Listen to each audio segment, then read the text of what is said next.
ब्रह्मा और विष्णु दोनों आनंद से भगवान का यजन करने लगे, भगवान को पूजने लगे और उस आदि अनंत अग्नि स्तंभ को देखकर प्रणाम करने लगे। वो आदि अनंत शिवलिंगम कैसा हो, कितने उंगल के शिवलिंग की पूजा हो, जब आप बनाए तो कैसे बनाए, विधि सारी शिव महापुराण में वर्णित है। जब आप शिवलिंगम बनाएं तो कोशिश करें, जब आप बना रहे हैं तो मिट्टी इतनी हो कि आपकी जो सबसे छोटी अंगुली है इतना या इसका एक भाग छोड़ दें, उतना आप बना सकते हैं। और जब आप बनाएंगे तो बनाकर जैसे आपने बनाया फिर उसको ऐसे खड़े में स्थापित करेंगे, क्योंकि अभी आपको समझ गया कैसे आया शिवलिंगम, ऐसे नीचे से ऊपर की ओर, तो ऐसे ही आप खड़ा करेंगे और उसके बाद उसका पूजन है, उसका यजन है। इसकी पूजा बहुत बड़ी बड़ी पूजाएं हैं, आप लोग शॉर्ट में कर लेते हैं, क्योंकि अभी ब्राह्मण देवता आपको विशेष पूजा बताएंगे तो आप कहेंगे अरे देखो,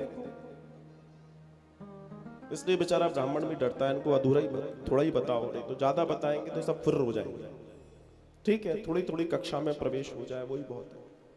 लेकिन कुछ लोग ऐसे हैं जो विशेष पूजाओं को जानते हैं, जिन्होंने की है, जिनको उसके फल के बारे में मालूम है, वो पूरा करना चाहते हैं, वे अधूरा करना नहीं चाहते।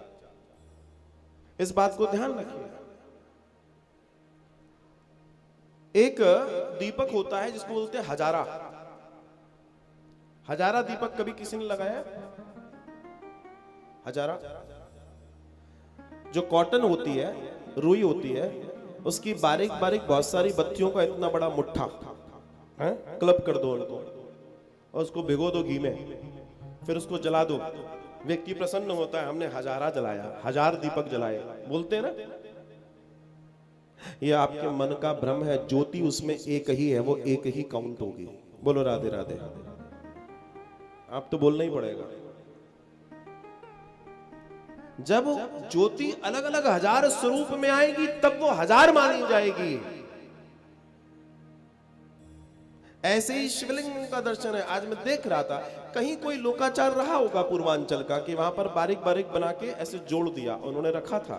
अब उनकी गलती नहीं है, उनको उतना ही मालूम है, तो वो लाख सवा लाख की संख्या तक जाते हैं और उसको मानते हैं हमने इतना कर लिया। लेकिन ईमानदारी की बात है, उसका कोई वर्णन शिव महापुराण में नहीं है।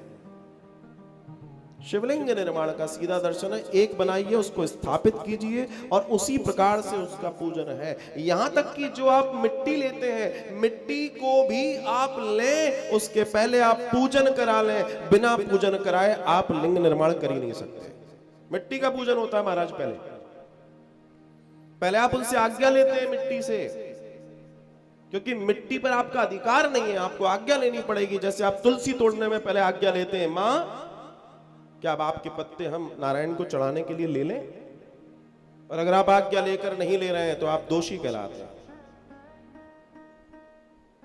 आप वट वृक्ष तोड़ रहे हैं, उनसे आज्ञा लीजिए। भगवान ने आज्ञा ली थी, कब?